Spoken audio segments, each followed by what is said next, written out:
are Locked On Blackhawks, your daily podcast on the Chicago Blackhawks. Part of the Locked On Podcast Network, your team every day.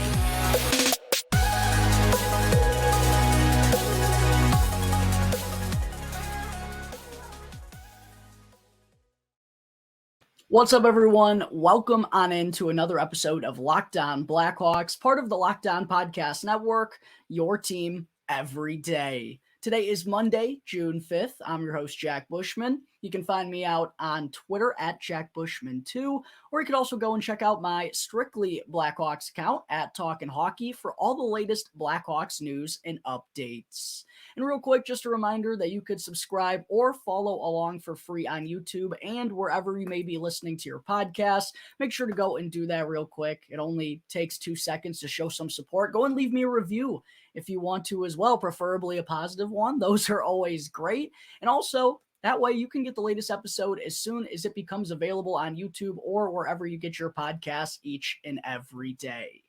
All right. Good afternoon, everyone. As always, thank you all for joining me on another episode of Locked On Blackhawks, your one-stop shop for all things Chicago Blackhawks. And thank you all for making the show your very first listen here to start off your week. I hope everyone out there enjoyed themselves with some lovely weather over the weekend, but I figured I'd go ahead and jump right into segment one following a couple of days since our last show. And with segment one, I'll be diving into my next 2023 NHL Draft Profile featuring none other than 18-year-old forward Gavin Brindley, who just wrapped up his freshman season with the University of Michigan, one of the most fascinating players in the entire 2023 NHL Draft. But before I do that, real quick, if you want to go get all caught up on my 2023 NHL Draft Profiles, you can easily do so by going and checking out the YouTube channel. I have a 2023 NHL Draft playlist you can easily find at the top of the screen. It's a tab right there.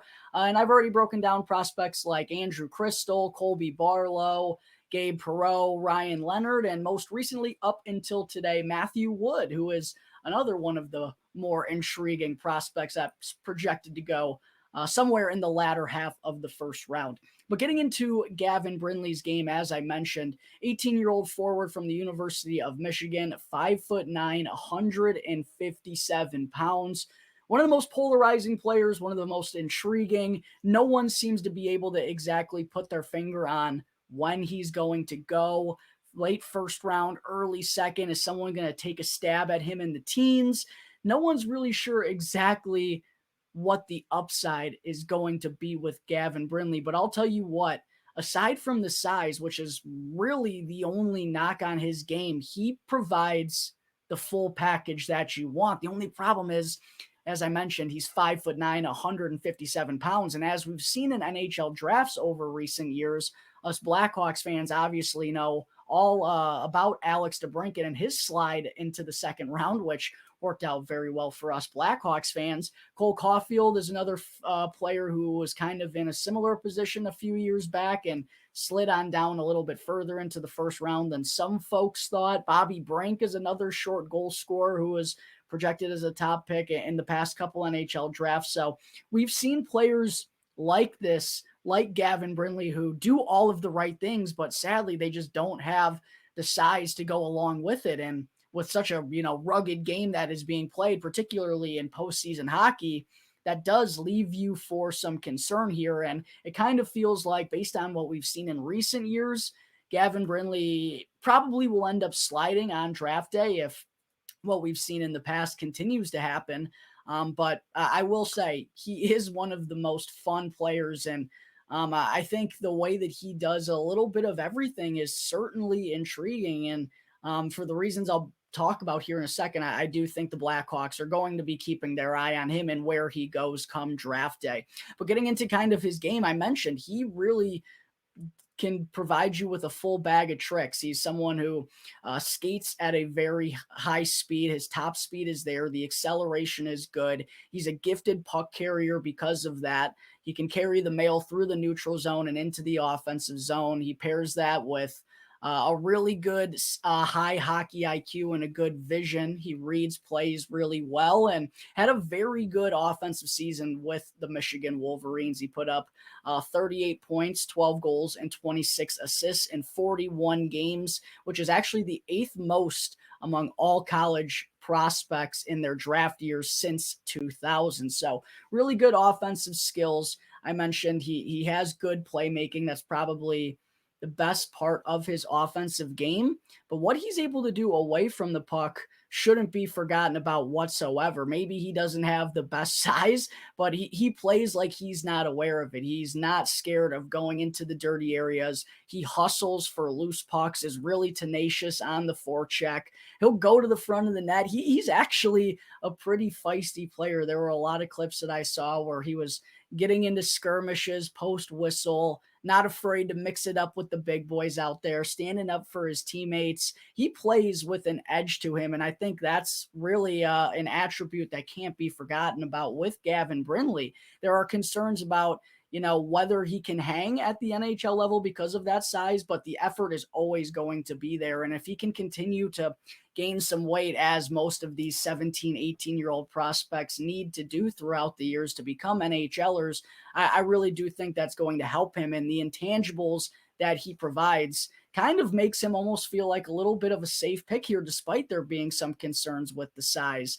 But he plays in all 3 zones. He always gives you good energy each and every shift. Kind of he hasn't worn a letter at any level that he's played at so far, at least to my knowledge, but the way that he plays the game is very, very motivating, I would say. If you're a teammate of his and you see the energy and the intensity and the hustle that Gavin Brindley provides shift after shift, I think that's going to make you want to work harder as a teammate. Feels like someone who you can kind of gain some energy off of when he's out there doing what he does. So there's a lot to like here with Gavin Brindley's game. Good playmaker, good high-end speed. I hear the word shifty basically in every video breakdown or every scouting, excuse me, in every just scouting breakdown of his. The word shifty, just how he is able to dance around some defenders, and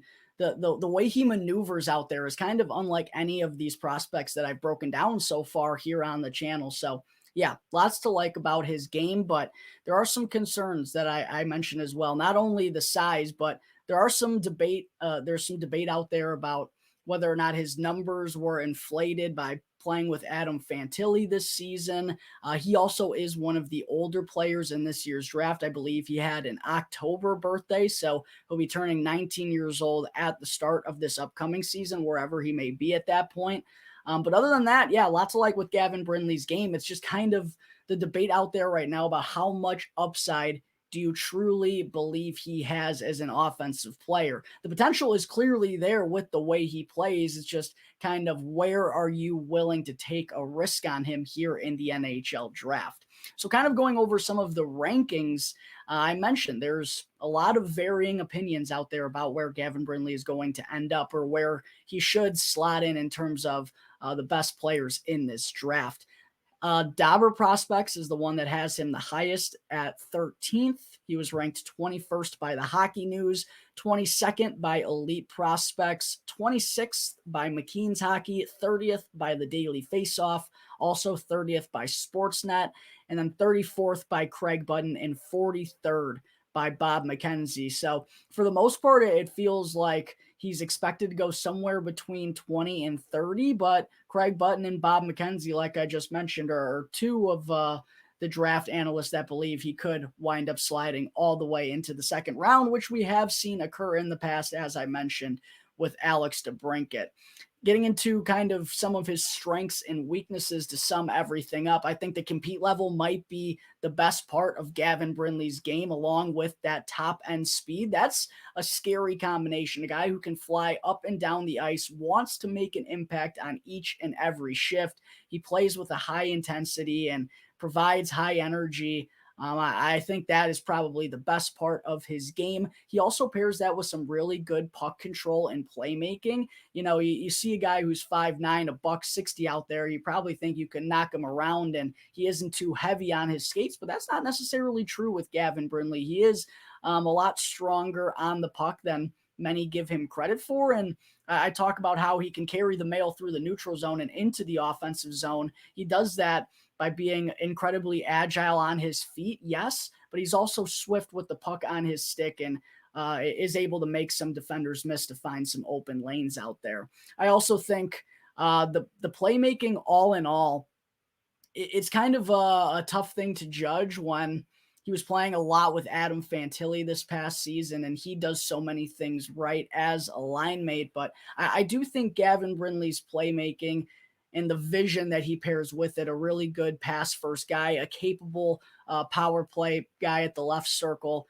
I think the playmaking is really sharp as well. It's just kind of intriguing because when we think of some of the shorter players in past drafts who are projected to go this high, most of them were pure goal scorers.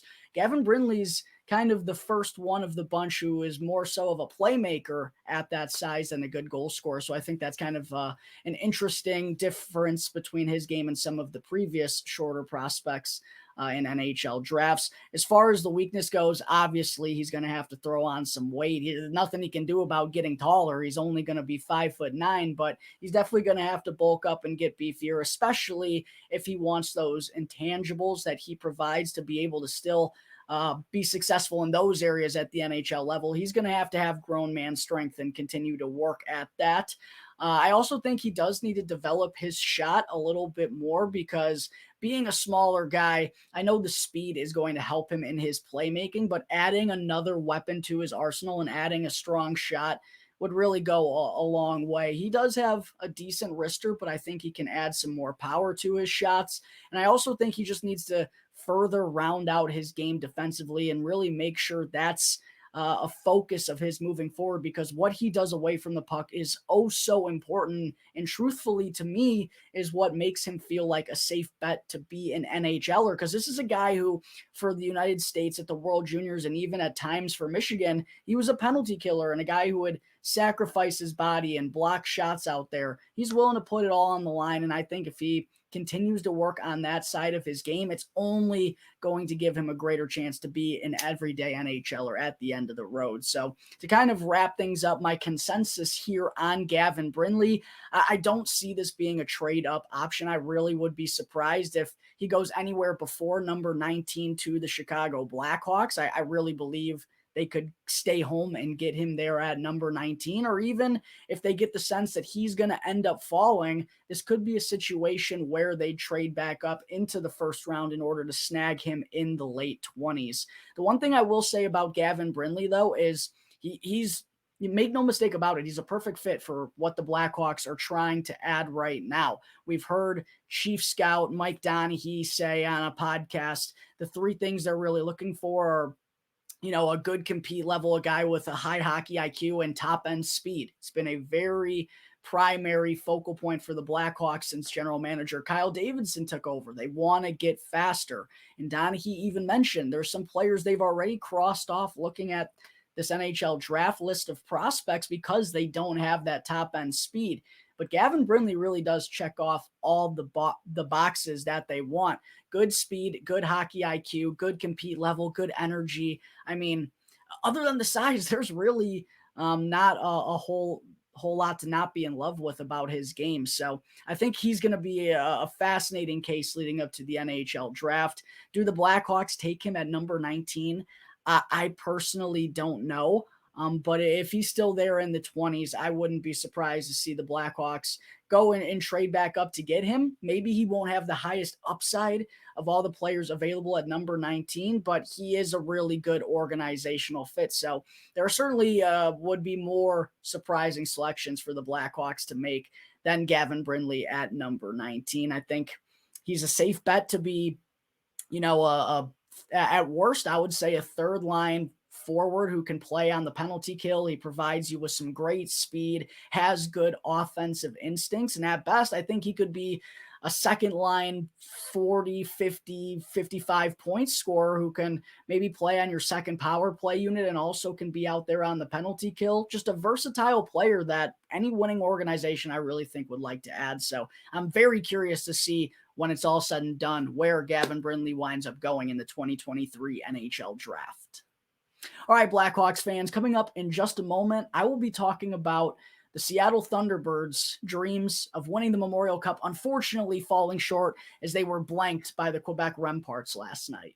But first, I need to talk to you all about eBay Motors. And for a championship team, it's all about making sure every player is a perfect fit. And it's the same thing when it comes to your vehicle. Every part needs to fit just right. So the next time you need parts and accessories, make sure to head over to eBay Motors, because with eBay Guaranteed Fit, you can be sure every part you need fits just right the first time around. Just add your ride to the My Garage feature and look for the green check mark to know the part will fit, or else you'll get your money back.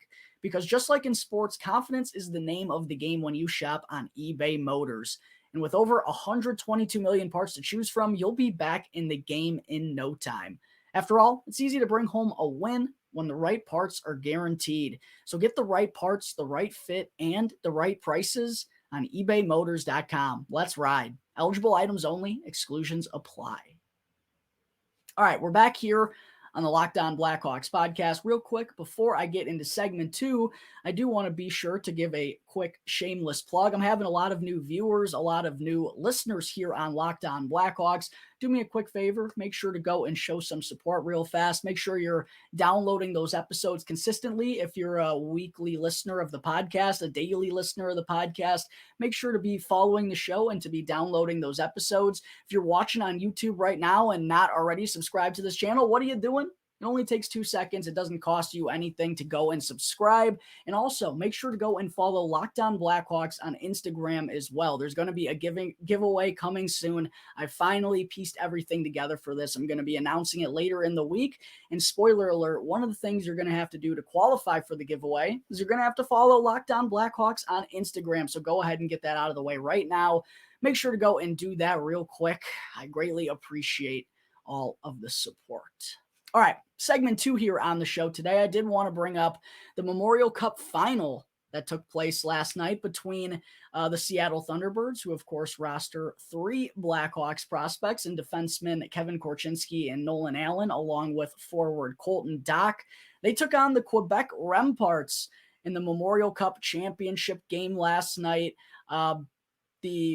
It was kind of a crazy scene at the Memorial Cup for a couple of days there. If you all remember correctly on the last episode, not only did the Peterborough Petes find a way to beat the 2-0 Quebec Remparts in their third game of the round robin, despite being 0-2, they had their backs against the wall.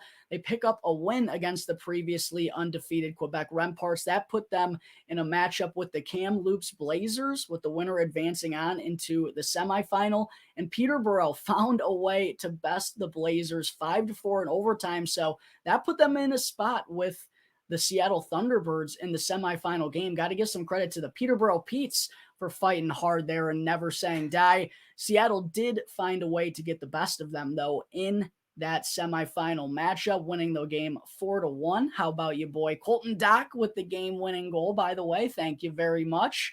And that advanced Seattle into the Memorial Cup Championship, where, yes, they had a date with the Quebec Remparts. Unfortunately, the dreams of winning the Memorial Cup came to a rough end for the Seattle Thunderbirds last night as they were blanked 5-0 by Patrick Roy's Quebec Remparts. Not the best showing from Seattle in their last game of the season, which is pretty unfortunate considering the wagon of a team that they had, how they dominated all season long. To get this far and come up just short in the championship game is a little disappointing for sure, but still, of course, a heck of a season from the Seattle Thunderbirds. Nothing to hang their hat about. This was one of the best teams the CHL has seen, and even soon-to-be future Blackhawks prospect Connor Bedard was cheering on the Thunderbirds ahead of that game. I'm sure he had a little bias knowing that 3 of his future teammates are on the Seattle Thunderbirds squad, of course. But yeah, 5-0 loss. Seattle fell behind 2-0 after 2 periods, and then things began to unravel there a little bit in the third.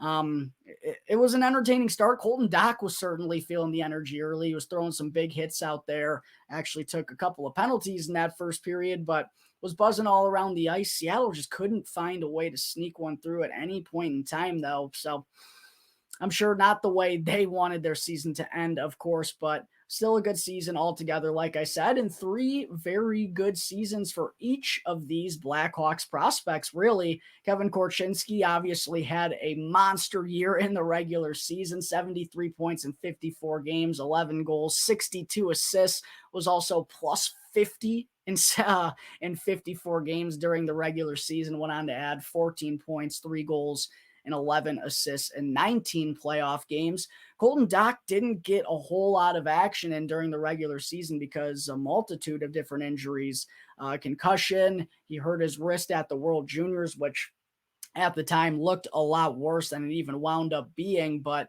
still a very frustrating season, I'm sure, for Colton Dach. But when he was healthy, a very productive player for both the Kelowna Rockets, where he obviously started off his season and was the captain there, and also for the Seattle Thunderbirds when he was picked up there late at the end of the year. In total for those two teams, Dach wound up tallying 27 points, 12 goals, and 15 assists in 23 regular season games. And just like Kevin Korchinski, funny enough, he went on to add 11 points, 14 points, 3 goals and 11 assists in 19 playoff games for the Thunderbirds. And then Nolan Allan was another deadline acquisition for Seattle. Started off the year as, like Colton Dach, captain for another club, the Prince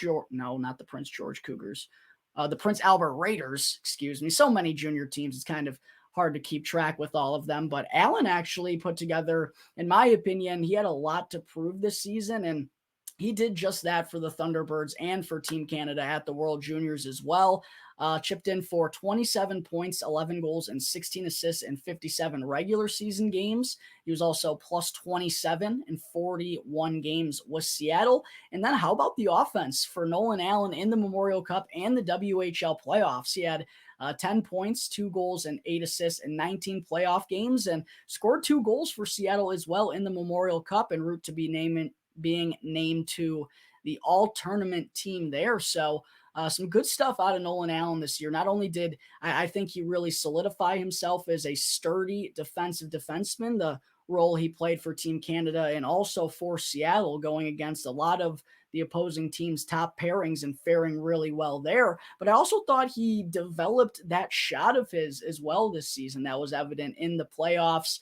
He might not ever be the most gifted offensive player, but that's not what the Blackhawks drafted him for. And if he can have a booming slap shot back there and, be a decent goal scorer from time to time, that's only going to be an added bonus and give him a greater chance of being a consistent force on the back end for the Blackhawks. So I thought all 3 of these players had really solid seasons, and it's going to be very interesting to see where they end up in the fall this upcoming year. For Kevin Korchinski, he's probably the one that Blackhawks fans are focused on the most, and the one that has a little bit of a more unpredictable path leading up to this next season. There's been a lot of debate recently about whether Kevin Korchinski should make the jump to the NHL level or should he remain with the Seattle Thunderbirds for another year. And going back to January, February, March, I personally was all aboard Kevin Korchinski making the jump to the NHL level next year. But then as I kind of thought about it a little bit more, saw how the Blackhawks roster is likely going to take shape for next season. We heard some things from Kyle Davidson as well. I also had Charlie Roumeliotis on from NBC Sports Chicago, of course, and he kind of talked to me more about this decision a little bit, and just kind of after hearing a couple of different things, I'm a little bit more on board with Kevin Korchinski remaining with Seattle next season. I don't think that would be the worst thing in the world. But I did want to bring up that, interestingly enough, Scott Powers of The Athletic tweeted something out today just about this very topic. And he said, regarding Korchinski going back to Seattle, Powers says, I do think the Blackhawks burn the year regardless. He'll be cheaper on his next deal that way. But I could see him playing in the World Juniors and maybe returning to the WHL later in the season if he doesn't look completely ready. I think this is a really good point to bring up, and we saw this with Lukas Reichel, obviously, and the Blackhawks electing to burn off his first year. They don't really seem to be too worried about that. If anything, it's almost like they'd rather get rid of those entry-level contracts faster to kind of get a better value, if you will, on those bridge deals or on those second contracts before these guys start playing some more real games and before they're going to start have to shell out more money for a lot of these guys. It's a very smart move from Kyle Davidson. It also kind of lets him know a little bit ahead of time where he's going to have to make some moves financially. It's not a problem for the Blackhawks now, but it very well could be in 3, 4, 5 years down the road when a lot of these contracts are coming up. But as far as, Power's comment here on Korchinski, I do think that makes sense too. They could give him an opportunity early on in the season. As he mentioned, they probably want to burn the year of that contract. And then come World Juniors time right around Christmas, he's obviously going to be a huge anchor on defense for that club. And if the Blackhawks don't feel like he's completely ready to return to the NHL level after that, they can always ship him back to Seattle to help them out with a postseason run as well. So it's going to be interesting to see what ends up happening with Kevin Korchinski. But according to Powers, wouldn't be too surprising to see him up in the NHL at some point early on in the year so they can burn the first year of that entry-level deal. For Colton Dach and Nolan Allan, it's a little bit more cut and dry here. Both of them obviously were part of the 2021 NHL draft class where Kevin Korchinski was just selected in 2022. Neither of these guys, they're going to be making the jump to professional hockey this upcoming season. Probably are going to be with the Rockford IceHogs for both of them, I would expect. I don't really see a path for Nolan Allan to be in the NHL to open up next season or even really at any point next year because of all the depth they have. Now, injuries do happen from time to time, but I think Allan still has to develop at the professional level. And then same with Colton Dach. But I will say he's a very intriguing prospect because of the size, the skill set that he provides, and also the grit and the intensity that he's really taken on upon himself these last couple of years. It feels like he's added a little bit of a mean streak to his game and has really understood how to use the size to his advantage. So I think he's going to be, since the Blackhawks don't have a lot of high-end forward prospects in Rockford at this point in time, I think if he plays well with the IceHogs, it wouldn't be too surprising to see the Blackhawks give him a shot early on in the season. But all in all, the expectation, I believe, is for both of those guys to be starting with Rockford at the beginning of next year. All right, coming up in just a moment, Blackhawks fans, don't go anywhere as I still have to get into my weekly Mailbag Monday fan segment. All right, before I wrap up today's show, still got to get into our weekly Mailbag Monday fan segment here on Locked On Blackhawks, where, of course, I answer a question from a few lucky listeners right here live on the show.